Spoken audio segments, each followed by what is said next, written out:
आज सुमारे 4:45 एक पुष्पक एक्सप्रेस नावाची एक ट्रेन लखनौ टू मुंबई जात होती। त्या मुंबई ट्रेन ज्यावेळी जळगाव जिल्ह्याच्या पाचोरामध्ये प्रवास करत होती तिथे एक अफवा पसरला की कुठेतरी आग लागलेली आहे आणि ट्रेन थांबवण्यात आली। काय चेन पुलिंग करून या कुठल्या कारणामुळे थांबवण्यात आली। त्याच्यानंतर दोनों बाजूला जो जनरल कंपार्टमेंट आहे जो इंजिनच्या मागे असतो त्या ठिकाणी दोनों बाजूला लोक बाहेर पडले आणि ज्यावेळी लोक बाहेर पडले तो म्हणजे त्या बाजूला एक आपला माहिती आहे जो पाचोरा आणि ये जो जळगावचे जो स्ट्रेच आहे त्या ठिकाणी हाई स्पीडमध्ये ट्रेन प्रवास करतात। तो त्या बाजूला ज्यावेळी ट्रेन मधून लोक बाहेर पडले तो काही म्हणजे जो ट्रॅकवर म्हणजे काही जण होते आणि त्या ठिकाणी ही घटना अत्यंत अपघातात्मक दुःखद घटना घडली। याच्यामध्ये जो मृत्यू आहे आणि ते इंजर्ड आहे त्यांच्याशी संपर्क साधण्यात आलेला आहे। 11 लोकांची मृत्यू आतापर्यंत झालेली आहे त्याची प्राथमिक माहिती आहे। त्याच्याशिवाय 4 लोक गंभीर जखमी आहेत, त्यांच्या औषधोपचार जळगावला चालू आहे। 11 लोकांना मायनर इंजुरी आहे, त्याच्यामध्ये 4 लोकांची ट्रीटमेंट या ठिकाणी चालू आहे आणि उर्वरित 5 लोकांची ट्रीटमेंट इतर हॉस्पिटलला चालू आहे।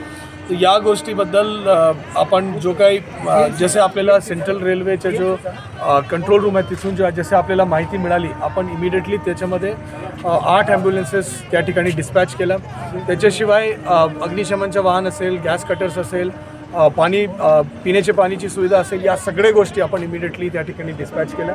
या डिस्पॅच झाल्यानंतर आपण प्रयत्न केला की कुठल्याही परिस्थितीमध्ये म्हणजे सगळे जो इंजर्ड आहे त्याला बेस्ट ट्रीटमेंट, जो गोल्डन आवर आपण म्हणतो ते बेस्ट ट्रीटमेंट त्याला मिळायला पाहिजे।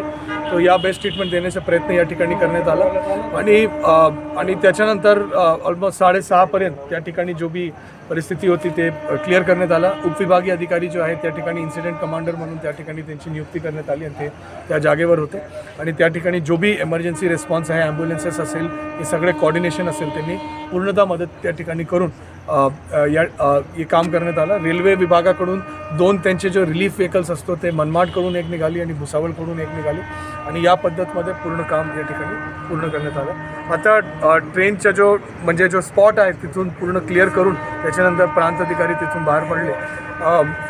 डिस्ट्रिक्ट लेवलवर कंट्रोल रूमची स्थापना करण्यात आली। विभिन्न मल्टी एजन्सी कोऑर्डिनेशन जो आहे, पोलीस विभाग असतील, आपत्ती व्यवस्थापन असतील, रेल्वे असतील, अग्निशमन विभाग असतील, या सगळ्या विभागाचे हॉस्पिटल्स असतील, या गव्हर्नमेंट मेडिकल कॉलेज असतील, या सगळ्या विभागाला आपण ॲक्टिवेट केला आणि त्याच्यानंतर औषधोपचार आपण या ठिकाणी सुरू केला। सिव्हिल सर्जन आता यांना भेटणार आहे आणि पुढील काय निर्णय ते घेतील।